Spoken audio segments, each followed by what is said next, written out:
truckers is one. Like he's talking about civil disobedience, and what I really like about Tim Pool talking about this particular subject, especially, like I enjoy his podcast a lot, is that he's been to many of these things, right? He's been boots on the ground journalist, so he knows how these go, and he knows what's successful, like when he sees successful protesters and when he's seen failed ones, right? Yeah. What the Ford government and the Trudeau government are experiencing right now is that they're learning in real time. I posted this today. Governments need the consent of the governed to govern. Yes. They are learning right now the consequences of losing that consent. The language being used, I'm going to go on for a bit here. Yeah. The language being used by the media is so pathetic and obvious at this point. It's absolutely miraculous that anybody follows it, right? Like the siege, the occupation, the insurrection. They're pumping all these same buzzwords. They're empty words. These are empty words. Yeah. They're using these because of the mass psychosis, which is real. Yep. They tried to play down Dr. Malone on it. It is real. I studied it, like not psychology, but it was one of the topics we studied with Nazi propaganda. Yeah. Was how it hypnotized the people. It's called drip propaganda. Okay. Yeah. So, like the plane's taken off. It's drip propaganda. So they're just dripping on you. It's just like marketing. Drip marketing, like just drip, drip, drip. Sooner or later, the client's eyes see it enough and they pick it up. Yeah. In human beings' cases, the more they see it, the more they pick it up. Right. And it's never been a better time, especially during a pandemic, and you've isolated the population with lockdowns, rolling lockdowns, rolling restrictions, mandates. There's never been a better time to be vulnerable, put it that way. Exactly. So they continue to use these words, but I think the mistake they've made is the people weren't as hypnotized as they thought. I mean, there are a lot. I mean, like Yuri Bezmenov talks about it when he was discussing how to subvert a society. And if you tell someone something for X amount of Bezmenov, that, sorry to interrupt you. That was the Russian who told about the that 20-year process it takes to how to subvert a nation. Yeah. He was a journalist in the Soviet Union. Yeah. Okay, now I remember. Yeah. Okay. Sorry. Continue. So he discussed it, and there's a point where no matter what you say, you can't change somebody's mind. Like they've gotten so hypnotized. Yeah. I got in that same argument in my daily argument yesterday was I haven't had a good one yet today. You should start a forum with a daily argument by Chris Popoco and just let people shoot a topic at you. Be like, all right, here we go. Let's go. Hey, why not?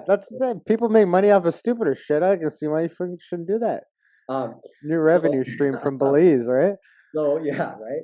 So I had asked her a series of questions because she was like, "This needs to end, this occupation," and I said it's not. And I didn't argue with her because it's on a woman who was a grandmother. I respect elderly people. Yeah.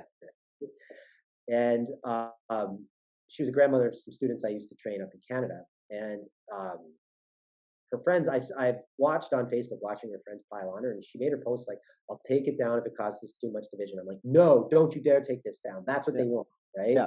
There's nothing that you're saying is wrong here. You're allowed to express yourself." And I commented on that woman saying it's an occupation. I asked her a series of questions. All right. And she eventually in the thing, she's like, "Geez, would you stop saying that I'm gaslit?" I said, "Okay, fine. I retract that you're gaslit." Now, I only meant it to try to engage. I felt guilty, like the Dr. Peterson always said, like he felt bad over that one interview with that British woman because he got to she pissed him off to the point where he's like, "I'm going to win this argument rather than try to enable conversation." Try to have a conversation. Yeah. Yeah, so I was trying to keep my language down. I screwed up at the beginning because I said, "This is you're gaslit," right? I should not have said that.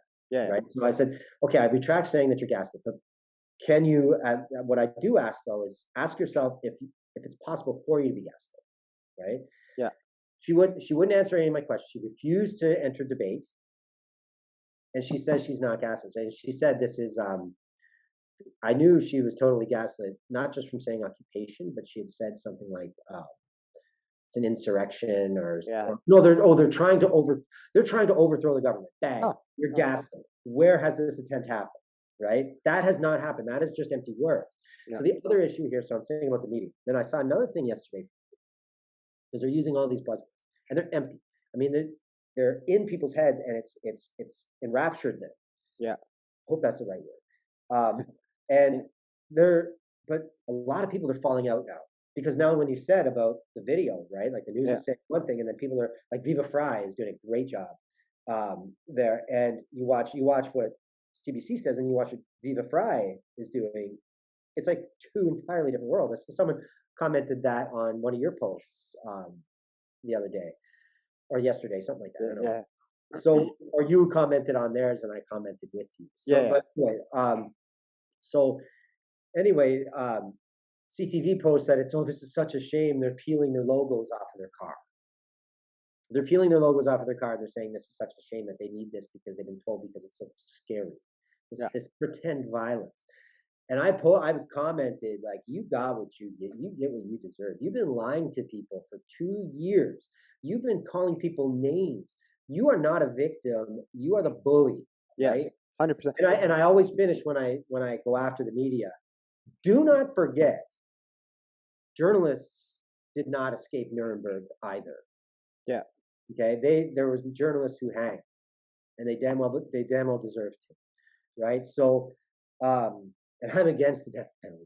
Yeah. But anyway, no, he's not encouraging people to get hanged. By the way, everybody, fucking. Yeah. So on top of this, you have Justin Trudeau's rhetoric.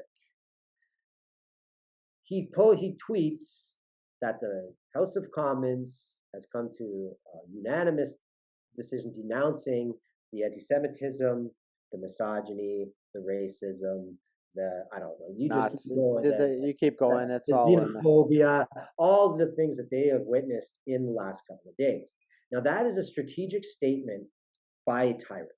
This was an exact strategy used by Nazi Germany. This was used by the National Socialist Party when they got to power.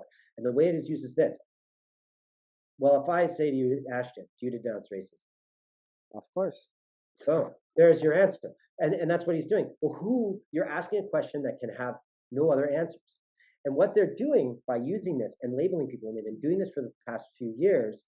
Well, it's been happening for a very long time, but it's gone on hyperspeed the last couple of years. It's gone exponential. Is they're not attempting to engage in conversation. They're shutting it down, right?